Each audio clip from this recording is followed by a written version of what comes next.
गर्मियों की छुट्टियों का एक अलग ही मज़ा होता है। स्कूल बंद होता है और मस्ती करने का फुल टाइम मिलता है। यह कहानी भी ऐसी ही एक समर वेकेशन की है। 1998 की बात है। 16 साल की निशा और उसका 13 साल का छोटा भाई अमन उस साल की समर वेकेशन के लिए बहुत एक्साइटेड थे, क्योंकि वो करीब 10 साल बाद अपने नाना नानी से मिलने जा रहे थे। उनके नाना नानी शिमला हिल स्टेशन के पास एक छोटे से गांव में रहते थे। एक पुराना सा खेत वाला फार्म हाउस जहां कभी भी लाइट चली जाती थी। पर अमन और निशा बहुत एक्साइटेड थे। यह पहली बार था जब वो अपने पेरेंट्स के बिना ट्रैवल कर रहे थे। एक लंबा सफ़र तय करके उनकी ट्रेन शिमला में रुकी। स्टेशन पर सिर्फ वो दोनों ही उतरे। उतरते ही उन्होंने अपने नाना नानी को देखा और बैग्स उठाकर उनकी तरफ दौड़ पड़े। नाना नानी बिल्कुल वैसे ही लग रहे थे जैसे उनकी यादों में थे।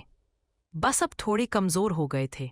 उस समय तेज धूप पड़ रही थी और काफ़ी गर्मी थी, लेकिन उसके बावजूद उनके नाना नानी ने शॉल्स ओढ़ रखे थे। उनकी आंखों में एक अजीब सा खालीपन था। चेहरे पर मुस्कुराहट तो थी, लेकिन बहुत ही नकली सी। लेकिन अमन और निशा का ध्यान इन चीज़ों पर गया ही नहीं। वो तो अपने नाना नानी से मिलकर बहुत खुश थे। पूरी कार राइड में दोनों अपनी ट्रेन के सफ़र की स्टोरी सुनाते रहे। नाना नानी ज्यादा कुछ नहीं बोले, सिर्फ हाँ में हाँ मिलाते रहे और बार बार गाड़ी के रेयर व्यू मिरर से उन्हें देखते रहे। शिमला से करीब 1 घंटा कार ड्राइव करके वो लोग घर पहुंच गए। उनके नाना नानी का एक बड़ा सा फार्म हाउस था, पर काफ़ी पुराना हो चुका था। पीली दीवारें और चारों तरफ जंगली घास। ऐसा लग रहा था कि जैसे उस घर को कोई मेंटेन ही नहीं करता है। दूर दूर तक कोई और घर नहीं था। रात हो चुकी थी तो आसपास कुछ दिखाई भी नहीं दे रहा था।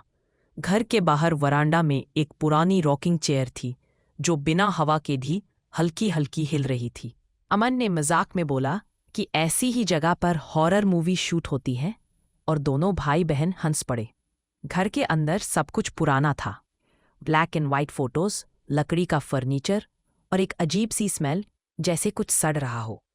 जब दोनों ने मुंह बनाया तो नानी मुस्कुराते हुए बोली, गोबर की स्मेल है, खेतों से आ रही है। यह कहकर नानी किचन में चली गई और नाना जी ने उन्हें उनका रूम दिखाकर खाने के लिए आने को बोला। उनका रूम काफी बड़ा था, पर खिड़की से सिर्फ अंधेरा और लंबी घास दिख रही थी। थोड़ी देर बाद नानी ने खाने के लिए बुलाया। सब डिनर के लिए बैठ गए। नाना नानी उनके साथ डाइनिंग टेबल पर बैठे तो सही, पर उन्होंने कुछ खाया नहीं।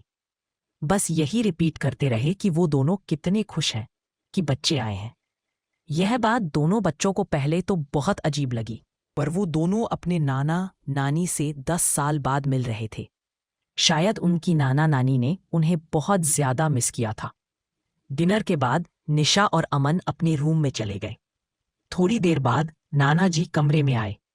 गुड नाइट कहकर नाना जी ने लाइट ऑफ की और जाने से पहले बोले, रात में यहाँ कई जानवरों की आवाजें आती। अगले 2 दिन काफी नॉर्मल गुजरे। हर दिन नाना नानी दोनों को उठाने आते। निशा अपना ज्यादातर समय एक विंडो के पास बैठकर स्केचिंग करते हुए बिताती थी। उस विंडो से सिर्फ पेड़ दिखते थे, सारे के सारे एकदम एक जैसे।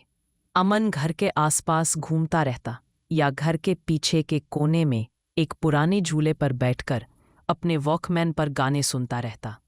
नाना नानी हर दोपहर यह कहकर घर से निकल जाते कि वो दोनों खेत में काम करने जा रहे हैं, और सीधा रात को वापस आते।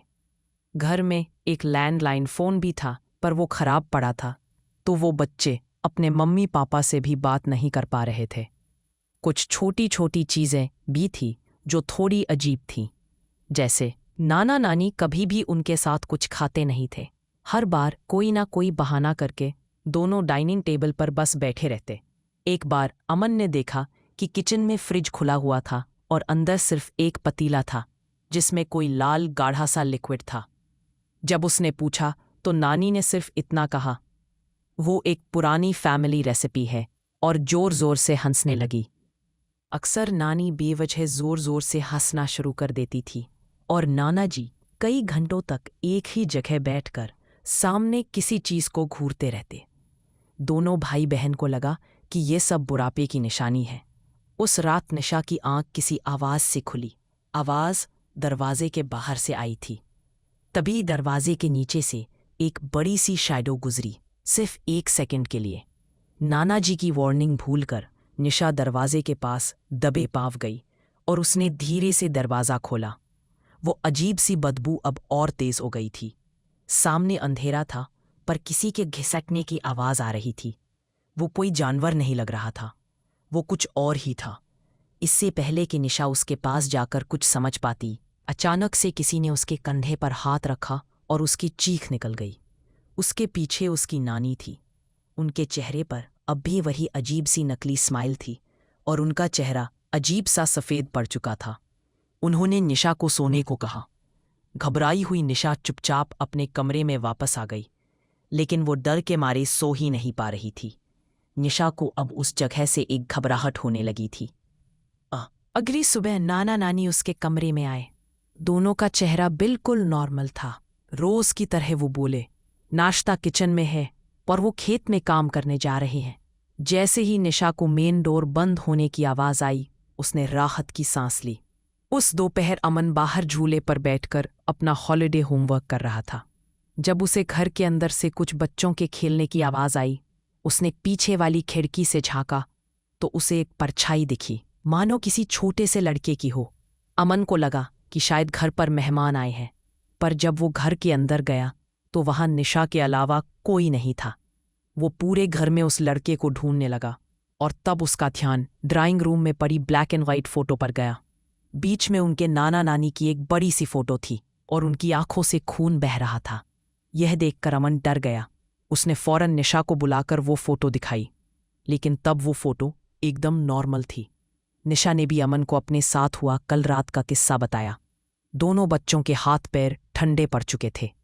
आखिर चल क्या रहा था उस घर में? घर में टोटल 3 कमरे थे। उनके नाना नानी का रूम फर्स्ट फ्लोर पर था और वो हमेशा ही बंद रहता था। ऐसा लग रहा था कि जैसे वो गंदी सी बदबू उन्हीं के कमरे से आ रही है। उन दोनों ने किसी तरह चाबियों के गुच्छे से चाबी ढूंढकर वो कमरा खोला। दरवाज़ा खोलते ही उन्हें एक बहुत ही गंदी स्मेल आई। अंदर बेड पर 2 सड़ती हुई बॉडीज पड़ी थीं। दोनों अपना मुंह ढककर थोड़ा और पास गए तो निशा ने देखा कि एक बॉडी के गले में वही लॉकेट था जो नानी पहना करती थी। निशा के पैरों तले ज़मीन खिसक गई।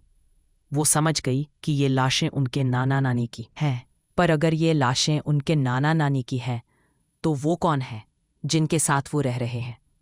दोस्तों, ये था इस कहानी का पार्ट 1। इसका पार्ट 2 देखने के लिए सब्सक्राइब करो हमारा चैनल।